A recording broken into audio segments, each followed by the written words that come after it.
Hey YouTube, Jason here from Vapes. Today we're going to be going over the difference between a mechanical mod and a regulated mod.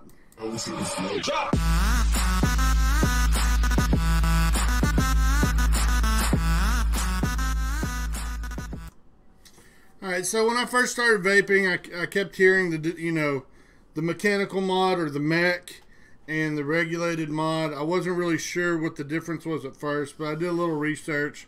It all makes sense to me now. So I thought, just for the noobs like me, I would go over, not in too much detail, but enough detail to where the difference between a Mech mod and a regulated mod. So first off, we're going to be going over a Mech mod. Here's one of my Mech mods. And basically, I'm going to show you a diagram, but basically, you take this bottom off, you put a battery in, and when you press the contactor on here, you're hitting the negative, and it's pushing it into the positive, and that is giving you a flow of electrons through your atomizer and back down through. So, all it is battery being contacted and going straight into the atomizer. So whatever this battery puts out is what's going to be going to the atomizer. Here is a really basic diagram we can look at.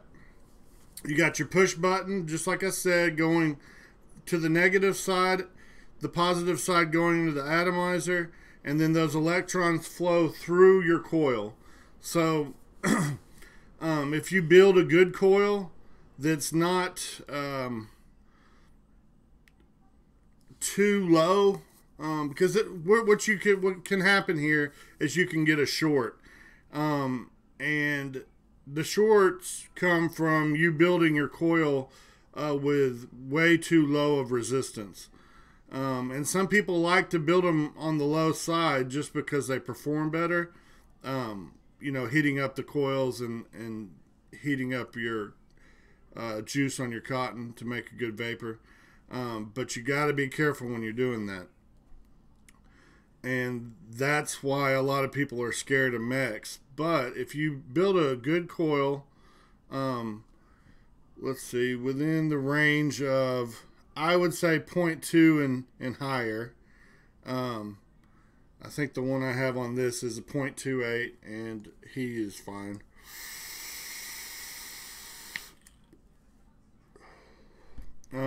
Yeah, if you stay in the higher range, you don't have anything to really worry about. We're going to bring that down. So there's not much to go over on a Mech mod. Where it can get dangerous is you not knowing what you're doing, or you not using safe batteries that have been wrapped and you can't see any metal on, or any damaged areas on the battery. As far as regulated mods go, this guy here right here is my regulated mod. And basically you got your batteries in here. You got a fire button. When you hit that fire button, it doesn't just go from the battery to the atomizer. It goes through, well, it depends what kind of regulated mod you have, but for this sake, we're going to say it goes through a chip that basically has a potentiometer on it that regulates what, on this one you can do temperature control, voltage control, but right now I've got it on the power control. So you're going to regulate the watts that hit the atomizer, which for safety's sake is pretty cool, because you can say, hey, I know this atomizer can only go up to 80 watts, so that's what I'm going to run it at, or below that, or whatever. But yeah, here's a quick breakdown of this. Now this one's going to be a little bit more confusing.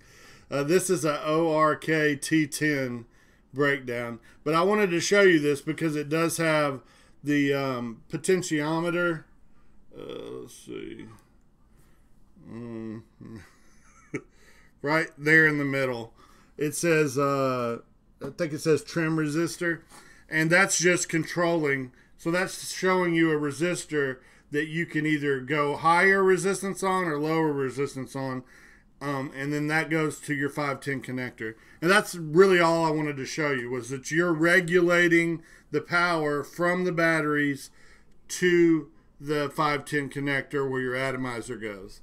And I mean, that's really all a regulated mod is. It's going to regulate your temperature. It's going to regulate or your power. It depends what mode you have it in. But yeah, so this regulates it. This does not.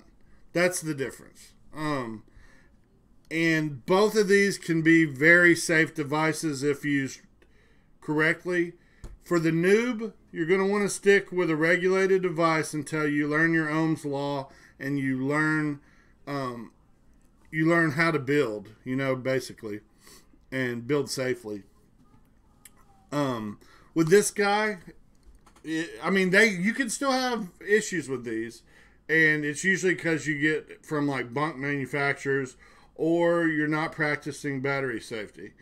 But for the most part, these are going to be safer because you're regulating the amount of voltage going to the atomizer. I've heard, of these firing on their own, which could be very dangerous. Usually what will happen is, even on this guy, let's see if you can see that. See his chip there? This whole thing through here is this chip. So what will happen is somebody will get a crappy coil, or their coil will go out and it starts leaking, something to that effect. The juice gets down in here and gets on your chip, and then that can cause misfires and so on and so forth. Shorts, even if it gets in your battery chamber, it could short out your batteries. Make those heat up and then melt your mod. But yeah, just the difference between these two guys is all I wanted to go over. And if you just remember, this is not regulated, this is, that'll help you a lot. But yeah, that's it for today. Go Vols, go Tigers. If you like my review, well, I guess it's not a review. If you like my video, go ahead and hit the subscribe button, hit the like button. I really appreciate it. Almost to 200 subscribers. When I get there, I'm thinking about doing a giveaway or something like that. But yeah, I'll see you soon. Peace.